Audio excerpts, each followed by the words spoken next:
आप सभी को मालूम है कि आप काफ़ी दिनों से ये दुखद घटना को कवर कर रहे हो और आपके माध्यम से सारे देश के अंदर, दुनिया के अंदर ये जो मामला है वो लोगों तक पहुंचा। सो मैं सबसे पहले भाई पूर्ण कुमार जो एडीजीपी हरियाणा,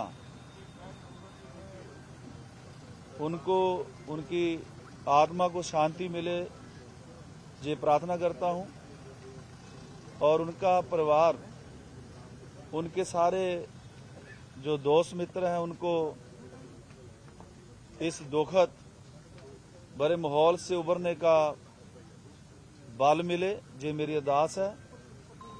सो मैं ये कहना चाहता हूं कि एक बहुत बड़ा नुकसान परिवार का हुआ है। एक पढ़ा लिखा, एक आईपीएस बनना, और जैसे उनकी कार्यशैली थी, परिवार द्वारा कुछ जानकारी मिली है, कुछ आपके माध्यम से जानकारी मिली है, और ऐसा नेक अवसर जो भारत ने खोया है। सो ये नुकसान केवल परिवार का नहीं बल्कि एक बहुत बड़ा घाव गरीब वर्ग के ऊपर जो सदियों से पीड़ित रहा है, सदियों से अपमानित रहा है। सो सारे दलित समाज के अंदर इस घटना को लेकर एक बहुत बड़ा गुस्सा है, बहुत बड़ी बेचैनी है। और हमारे देश की ये बदकिस्मती है कि ऐसी घटनाएं आजादी के 77 वर्ष बाद भी रुकने का नाम नहीं ले रही। जो फ्यूडल मानसिकता है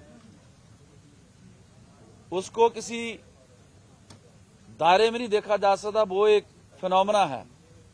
तो इससे पहले भी आपने देखा होगा, रोहित वेमुला जो स्टूडेंट था और साइंटिस्ट था।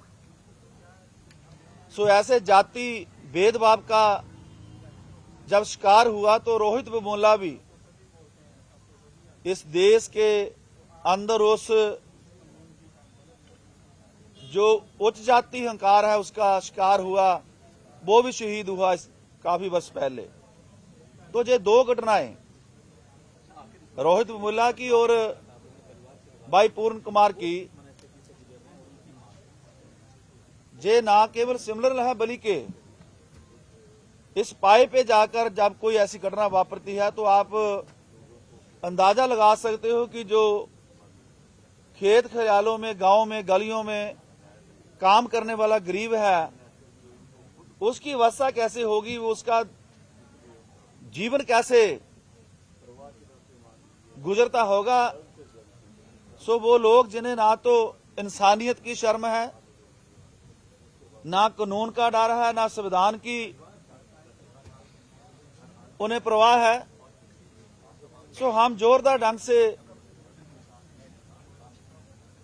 उन लोगों की निंदा करते हैं और हम ये उम्मीद करते हैं कि जैसे भाई पूर्ण कुमार जी ने 2 नाम लिए हैं, जो उनका सुसाइड नोट है, इतने दिन बीतने के बाद भी उन पे कार्रवाई नहीं हुई।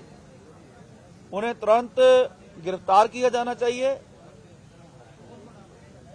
और जो एज पर लॉ हमारे देश का जो कानून कहता है उसके मुताबिक कार्रवाई हो। सो हम फिर दोबारा ये एग्री करते हैं सरकार को कि वो जो जनता के सेंटिमेंट है, जो जनता इंसाफ की उपेक्षा करती है, उसे पूरा किया जाए। अदरवाइज इस देश के अंदर कानून से लोगों का जो भरोसा है वो उठेगा बेविश्वासी पैदा होगी और जस्टिस के लिए जहां तक भी परिवार चाहेगा हम परिवार के साथ खड़े हैं। जो उनका निर्णय होगा, जो उनकी डिमांड होगी, सारा समाज भले ही वो किसी भी पार्टी और ऑर्गेनाइजेशन से हो, ना केवल दलित समाज बल्कि जो चेतन लोग हैं, सूझवान लोग हैं, वो भी इस घटना से घबराए हुए हैं। सो इंसाफ के लिए जो भी परिवार की लाइन होगी, परिवार की मांग होगी, हम परिवार के साथ खड़े हैं।